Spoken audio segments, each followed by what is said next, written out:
Today's video is going to offer you a brief glimpse at what it looks like to register online using our Infinite Campus portal.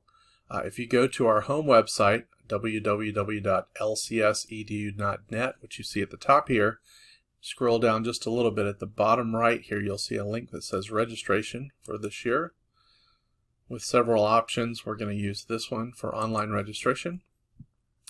If you are a parent whose child has already attended with us, you can click the returning parent guardian, and it's just going to ask you to verify that information from last year is the same. The purpose of today's video is to show new parents what that should look like. So I'm going to click on this one. Online registration is what we need, and it's going to mention several documents that you should have with you. Information on doctors, phone numbers, things like that. We're going to briefly fill this information out. It's going to ask you to put a parent guardian first and last name. We're going to register for 2021, and then to enter the captcha. I think I've got one here already, you can see. Yep, so Bob Sample with an email, and then you'll put the captcha in and you'll click begin registration.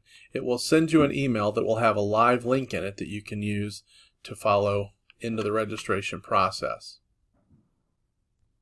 Once you follow the link from your email, you will land on this page. It will ask you initially to type your name in as a signature that you're registering, but then this page pops up, and it's asking for the contact information for the primary household. You will be asked to fill this number in a couple of times, and I'll explain why briefly.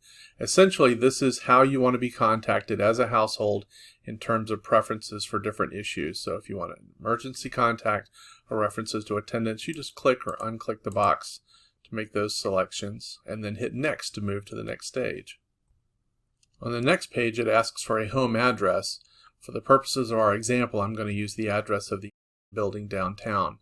So I typed in 900 Court and then Street. The tag is what throws a lot of people. They'll want to put street over here, but that's considered a tag, whether it's a loop or a highway or road. And what you'll notice is that as I started to fill this in, it found what it believes to be the address that we need. I can click on this to say, yes, that is the correct address, and then I click on Next. It's going to ask me, is this a separate mailing address type of account, in which case I have no second address that I need. We're not using a separate mailing address, so I just hit Save and Continue. Now I'm going to be adding information about the parent guardians. On this page, I'm going to indicate the birth date of that legal guardian and whether they are male or female. On the next page, it's going to ask for specific information on that parent or guardian. This is a little separate from the household information. So again, cell phone number, how you'd like to be contacted if at all, as well as an email address. You can also add a work phone, but if you check all the same boxes there, you're going to get duplicate messages to both the cell and the work phone. If you don't have an email, you can click here and add another phone number or another different email if you need one for somebody else. But I'm going to skip that and go to Next. I am not a migrant worker. I am not an active duty person. And now I don't have any more next. It's Save and Continue. And so it's going to show that I have one guardian listed in the household. If I want to check any of that information, I can click on Edit or Review. This is not highlighted in yellow, so it is complete. If I want to add another guardian, I would click here, but in this case, we're going to hit Save and Continue. So far we've completed the student's primary household information and the parent guardian information. We now need to do emergency contacts and then list our students. So for emergency contacts, I don't have any listed yet. These are people that are outside of the household that can be reached if something happens. I click Add New Emergency Contact. And it says, please don't put parent or guardians here. To enter the demographics for a non-parent, I've chosen a random name here, and it's going to ask for their gender.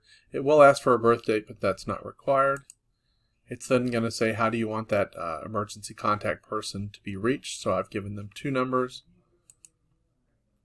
And then it's asked for their address. Hit Save and Continue, and now we can move on to students, since we're not going to add any more. We'd like to see 2 emergency contacts, at least 1 minimum. Now we need to enter the students themselves. We don't have any students here.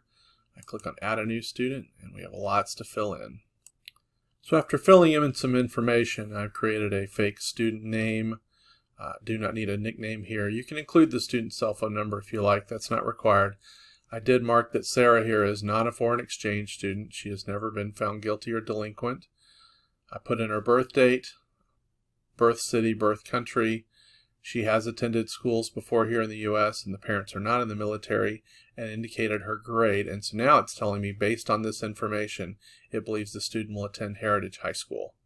We'll click on Next. It's going to ask if the student is Hispanic and what their race is. It's going to then ask, is this student homeless or living in a foster home? This one gets a little harder. It's going to ask about language. This is something that we're required for federal reporting, but we have moved English and Spanish, the two most prominent languages we see here, up the list. But as you can tell, there are over 100 other languages, Chinese and so forth.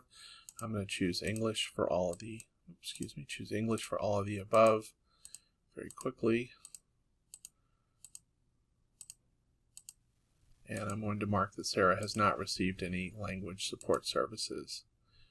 She does not have a current IEP or a 504. It's going to ask for a previous school information. As a previous student, it's going to ask where the student attended last year, and so I've filled in some sample information. On the next page, it's going to ask how this relationship is defined between Bob and the student.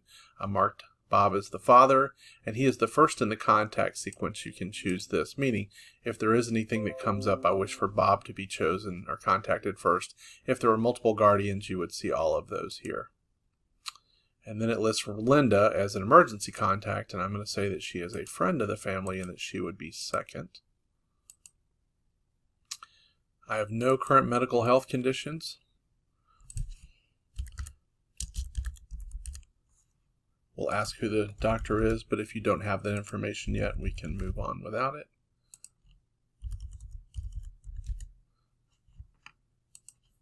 Are there any medications that they take? You would fill those out here if you needed to. If I unclick this, it will say add a medication, and I can enter that line in, but in this case we have none. And then release agreements. If you will allow your child to take a field trip, you would click yes.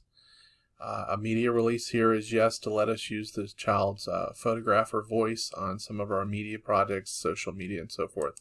If you choose no, there is a form that is linked at the end of this that you just need to fill out, sign, and turn into the school. And I hit next, and the last question is, does your child need bus transportation with us? Hit save and continue. I don't have any more students to add, but this is where I would if I needed to. And it now says you've done everything you needed to do. I, at this point, would recommend that you record that application number at the top so that if you do have any questions, you need to contact the school, they can pull up your application the most quickly using this tool. Otherwise, we're just going to hit submit. If I have any other forms that I feel like I need to take a look at, that link will get us there. But in this case, I'm going to hit submit. It's going to confirm that I'm ready, and you have done everything you need to do to complete your online registration with us.